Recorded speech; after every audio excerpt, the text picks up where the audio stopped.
Ricardo, também. Muito obrigado. Muito obrigado. Até amanhã. Até amanhã. Que mal te fiz eu. Pois aqui têm um bom mote para conversarmos sobre o que vai suceder com os nossos impostos. Afinal, em 2012. O que mal vai aumentar? Mal fizemos nós.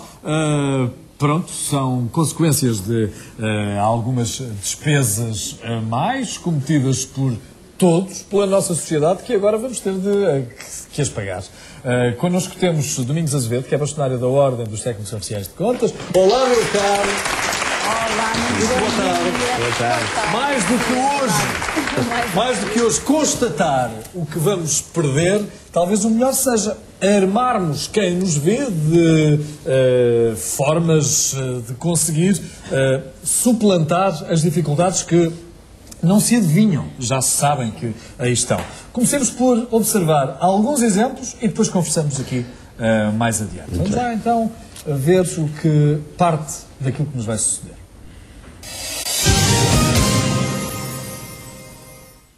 Já não há nada a fazer. A decisão está tomada e nem os desejos das 12 uvas passas do Réveillon podem evitar o inevitável. 2011 foi o ano de pré-avisos e de colocar o pé no travão. 2012 será o ano para pagar a fatura. Na função pública, a contenção dos salários e a suspensão de subsídios de férias e de Natal estão garantidos. No setor privado, a meia hora extra de trabalho é dada como certa e depois há os aumentos de impostos que não escapam a nenhuma carteira. Mas vejamos como. A tesourada começa na hora de ir ao supermercado. Batatas fritas, refrigerantes e concentrados de sumos sobem da taxa mínima de 6% para a taxa máxima de 23% de IVA. A par disso, produtos como óleos, margarinas, charcutaria e alimentos pré-cozinhados também sobem para a taxa máxima de 23%. Mas os aumentos também vão afetar outros alimentos. Os do espírito, no próximo ano, bilhetes de cinema para ir à bola ou ao teatro também ficam mais caros. Passam todos a ser taxados a 23%. Mas além de todos estes aumentos, um dos mais polémicos e discutidos afeta a restauração. Almoçar ou jantar fora vai ficar mais caro, onde o imposto sobe de 6% para 23%, num previsto travão ao consumo que poderá comprometer o futuro de muitos negócios e postos de trabalho. Resta saber até onde conseguirão os portugueses esticar o cinto, num ano em que a parcimónia será a única certeza e onde o consumidor será seguramente o elo mais fraco. Domingos Azevedo, já sabemos que nós somos o elo mais fraco a Deus. De qualquer modo, até apetece dizer, há vida para além da morte, não é? Evidentemente. Eu gostava de pegar num tema com que iniciou, aliás, como já foi da última vez que estive cá, que mal fizemos nós, perguntámos, para ter que pagar isto. É que também temos culpas no processo. Vamos lá ver, porque há realmente, durante muito tempo, houve um conjunto de facilidades que realmente todos beneficiaram com elas. E que ninguém teve a coragem, num determinado momento, de chamar à responsabilização das consequências desta situação. Mas que nós paguemos o que devemos, é lógico, e que assumamos aquilo que devemos. Agora, custa muito mais é pagar os erros que os outros praticam. Esse é que custa mais. Claro. Porque se fosse só nós a reajustarmos, as coisas seriam mais simples, provavelmente mais simples. Alguma de responsabilização da vida pública portuguesa conduziu realmente a este estado de coisas, bom, que não era possível ser mais mantidas. Mas eu penso que nós, os portugueses, têm vindo até hoje a ter ou seja, a mensagem que tem sido passada aos cidadãos é uma espécie de inevitabilidade, como que o futuro amanhã não existisse, como se caísse uma noite sobre todo este processo. Eu penso que esta mensagem está mal passada. Está mal passada porque o sol vai continuar a nascer, as boas vai continuar a pôr-se, as pessoas vão continuar a sorrir, algumas delas também a chorar, vão ter que continuar a comer. E o que eu acho que é necessário é que as pessoas ganhem criatividade. Deixem-me só contar uma história. Eu andei com uma farmacêutica, minha cliente, no meu escritório, e que chegou lá e disse, mas eu tenho entendido isto mal. Porque há coisas novas que nós podemos fazer, há coisas que nós podemos tentar compensar. Porque há uma verdade à qual nós não conseguimos fugir. E qual é essa verdade? É que a nossa economia estava desequilibrada. E a única questão que se coloca é agora nós sabermos que de que forma, como poderemos mais suavemente proceder a esse reequilíbrio e, como dizia há pouquinho, continuar a apreciar o nascer do sol e continuar a apreciar o sol a pôr-se.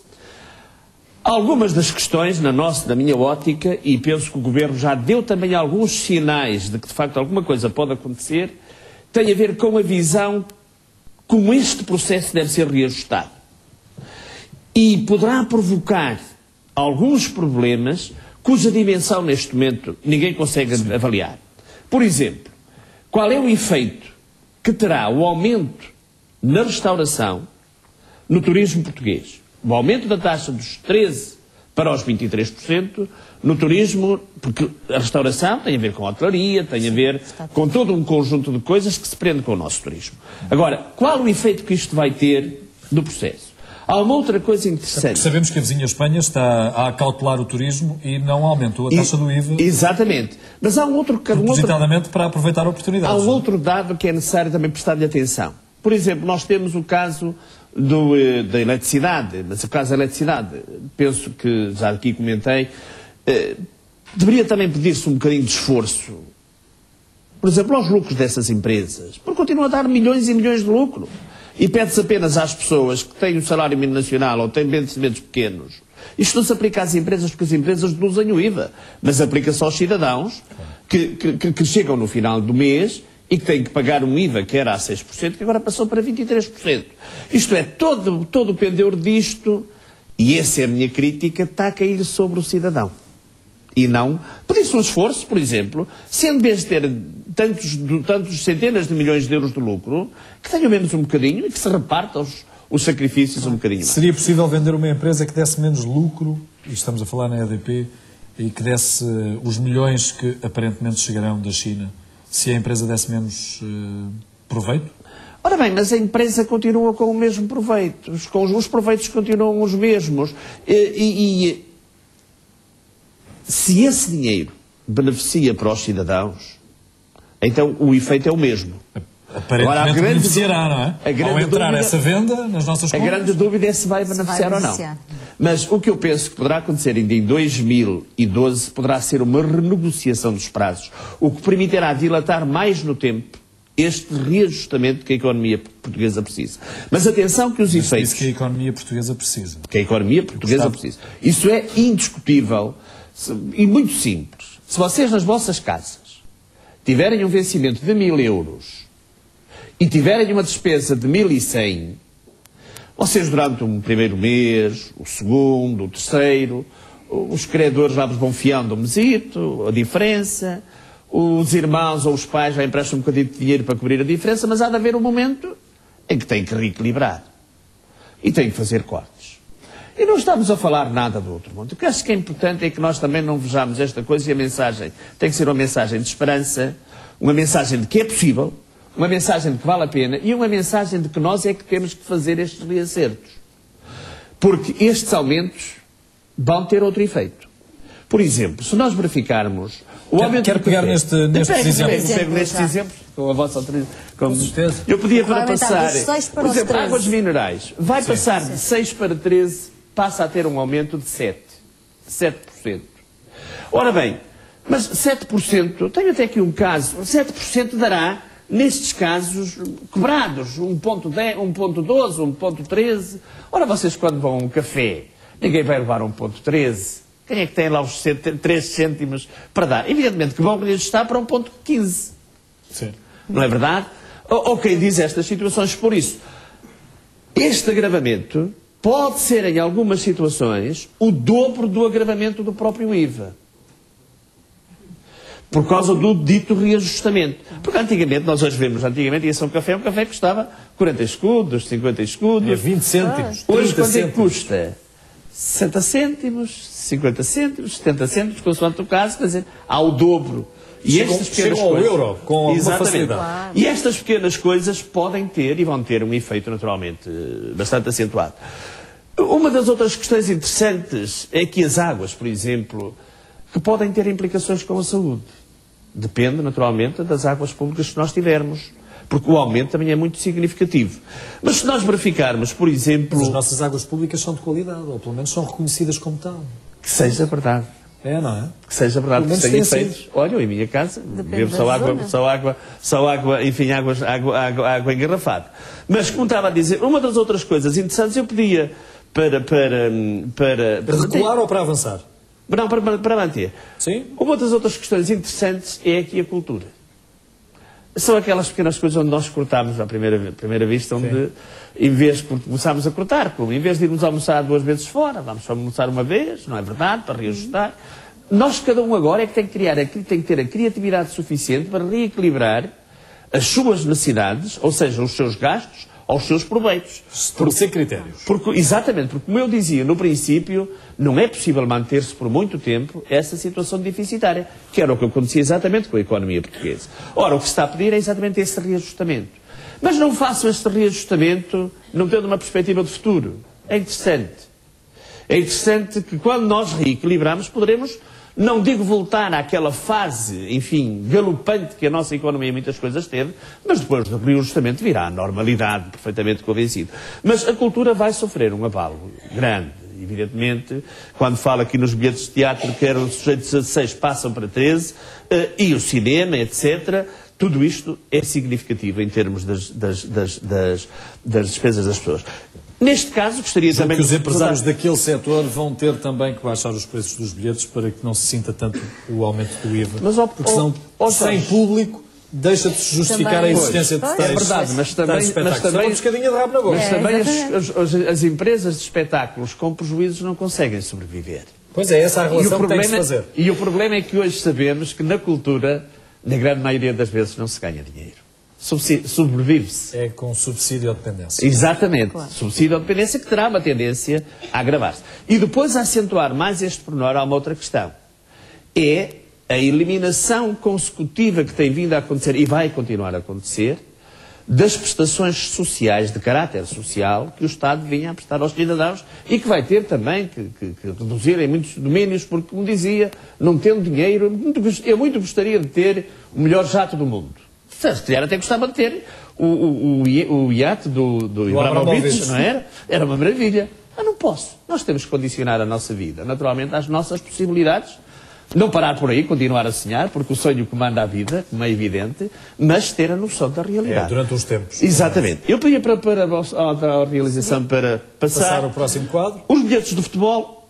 Agora, o que vai ter também uma acentuação bastante grande é aqui a questão dos refrigerantes. Uma Coca-Cola, um sumo... passa de 6% para 23%. É uma alteração muito acentuada. É um crescimento de 17%, que depois, nestes pequenos reajustes, segundo os meus cálculos, pode chegar a 25%. O que é muito significativo. E nós sabemos... Também os nossos hábitos alimentares que têm que se alterar. Exatamente. Neste caso, até para alguns casos, até podemos não? tirar benefício. Em alguns casos. Talvez. Talvez, mas caso, perder esses hábitos não vai ser assim. Claro que uma não. coisa fácil. Claro que não. Claro que não. E isto é interessante, porque nós vamos sentir na Bolsa, particularmente as donas de casa, quando vão aos supermercados, vão começar a sentir isto. Como veem, temos aqui um conjunto enorme de situações em que o salto é de 6% para 23%. É um salto muito significativo. E é isto que eu por vezes digo, que em vez de nós termos a fazermos este reajustamento neste prazo tão curto de 2 anos, que nos obriga a tomarmos isto, se nós tivéssemos, por exemplo, 4 anos para fazer este reajustamento, então em vez de passarmos de 6 para 23, poderíamos passar de 6 para 13. E então seria mais suave, porque nos permitiria mais facilmente fazer este enquadramento. Sendo nós, cidadãos bem comportados, podemos acabar por receber essa benesse de quem nos empresta o dinheiro? Mas, ó Jorge, quem empresta quer receber. E se tiver garantias de que de facto vai receber, não questiona. Porque quem tem dinheiro quer que ele renda. E então, se lhe pagarmos o juro e se tem garantia que vai receber o que emprestou... Mas temos efetivamente que pagar, não é? O que temos é que dar um sinal de que queremos de facto mudar de vida. E penso que esse sinal está dado. Claro que 2012 não vai ser um ano fácil. porque ninguém ainda conseguiu avaliar os efeitos colaterais destas medidas. É porque, reparem, se vocês não vão ao café, o homem do café vai, se tem um empregado, vai desempregar o emprego, não tendo clientes, desemprega a pessoa. E desemprega a pessoa e pode ele mesmo até abrir falência. Claro. Isto quer dizer o quê? Que não havendo uma alavancagem ao consumo interno, Não havendo e claro, economia, não havendo fatores que façam girar a economia, isto entra numa espécie de declínio e depois como é que é dizer, os efeitos, uma espécie de efeitos da roda dentada, em que uma vai tocando a outra, ao contrário, não é? Ao contrário, uma vai parando a outra, não é? Exatamente, uma vai parando a outra. E eu penso que isto é interessante porque isto fundamentalmente vem no regime, ataca fundamentalmente esta questão da alimentação, que é o que dá dinheiro. Essa parte é que dá dinheiro. As pessoas têm que comer? As pessoas têm que comer, exatamente. Eu pedia para continuar, só para vermos mais aqui Café, óleos, margarinas... Café, óleos, margarinas, frutos secos, por exemplo, aqueles frutos, as passas, que nós compramos, agora utilizamos. As pizzas e outras comidas prontas a comer, que é o caso das refeições, passam de 13 quando vamos a um restaurante. Por exemplo, até agora custava, imaginemos, 100 euros. Então agora vai passar a custar 100, mais 6 custaria, 6% custaria 106. Ora, agora vai passar a custar 123. Porquê? Porque pressupondo que os 100 já têm a margem de lucro do restaurante. Então quer dizer que só aqui nós temos estes 17 euros. Ora, isto desmultiplicado vezes N, falta agora avaliar o efeito que isto irá ter, como é evidente, não só diretamente na Bolsa dos Cidadãos, e era como eu dizia há pouquinho, se não podemos ir uma vez... duas vezes, vamos uma vez. É ir uma vez por semana. Nós agora é que temos cada um fazer o reajustamento das suas economias, das suas fontes de receita, e reajustar essas fontes de receita aos seus objetivos. Evidentemente. Há coisas que têm que mudar. Isso é indiscutível. Não vale a pena ignorarmos esta realidade, porque alguns dos nossos hábitos têm que mudar. E esses hábitos cada um é que sabe quais é que devem mudar. Tem mais algum quadro? Tem outro quadro. E eu penso que é interessante fazer esta evidência, que foi uma das minhas críticas quando cá estive, que há aqui e havia um pedido excessivo às pessoas para que elas, quer dizer, um pedido excessivo ao cidadão, ao trabalhador por conta da outrem. O Orçamento de Estado veio alterar realmente as retenções na fonte sobre os lucros de 21 para 25%, os lucros, a distribuição de lucros das empresas de 21,5% para 25% e a distribuição dos dividendos também de 21,5% para 25%. Isto é, há aqui uma atualização de 3,5%, que é de louvar, na medida em que não deixa de ser um esforço... Vamos tentar traduzir o que acabou de nos dizer. O que é que sucede então? Então uma pessoa... O que é que alterou? Vamos lá ver, uma pessoa que tenha dinheiro no banco, por exemplo, tem 100 mil euros no banco. Este dinheiro vale, por exemplo, imaginemos uma taxa de 3%. Então, se tem 100 mil euros a 3%, dá-lhe 103. Certo. Eu nunca sou bom para contas. Não vale uma dizer contas que eu, em contas sou uma desgraça. As máquinas são isto. Sim. Bom, mas quer dizer o quê? Quer dizer que até agora o juro que rendia este dinheiro depositado tirava-lhe 21,5%. Por isso, em cada 100 euros era-lhe retido 21,5 euros. Sim. A partir de agora passou para 25%. Isto é, quem tem o juro, quando acreditam aos depositantes o juro no banco, então já em cada 100 euros tiram-lhe 25% e entregam estes 25% ao Estado. Atenção que isto não é perdido. Porque quando entregam depois a declaração final de rendimento de IRS, é reajustado. Essa ainda conta, não é? É reajustado, exatamente. Quando, por exemplo, temos uma empresa e ela tem lucros, então a distribuição dos lucros desta empresa, que até agora eram sujeitos à retenção de 21,5%, passa a ser a 25%. Por exemplo, como acabei, o mesmo exemplo para os juros. A mesma coisa para os dividendos, só que os dividendos são das sociedades anónimas. Por isso, há uma diferença de, sensivelmente, 350 euros. Eu gostaria, só mais rapidamente, para entrar no outro, pedia para se passar ao outro restante quadro. Mais um quadro, então. Bom, este será o último. Este é o último. Ou terá algum para trás? Não, teria para trás. Vamos recuar e vamos ver não é necessário, Jorge. Há um outro dado interessante que pensamos que os efeitos disto poderão ser também um bocado difíceis de controlar. Ou seja, no ano 2012, os funcionários públicos e os reformados, e esse é que está a violência, na minha opinião, do processo, vão ficar sem o 13º mês e sem o subsídio de férias. E isso é muito significativo. Se nós este ano ficamos sem 50% do subsídio de férias, líquido, nós no próximo ano vamos ficar sem 100% do subsídio de férias e do 13º mês. Isso vai ter naturalmente uma influência muito grande no que respeita à disponibilidade financeira dos sujeitos passivos. Mas, meus caros amigos, não vale a pena. Sem ovos não se fazem omeletes. E aqui nestas coisas não há milagres. O único milagre parte dos nossos comportamentos. E por isso, não tem nada a ver com o governo, tem a ver com a necessidade intransigente de se reajustar a nossa economia. E a minha única crítica é que acho que devia ser durante mais tempo, mas esse é um facto com o qual ninguém pode fugir. É um facto consumado com o qual temos que viver. Exato. Azevedo, muito obrigado. Muito Bom obrigada. 2012 Por nada. para si. Muito obrigado. Reencontramos com certeza. Até porque temos mais para explicar aos nossos telespectadores portugueses. 12h41, o passado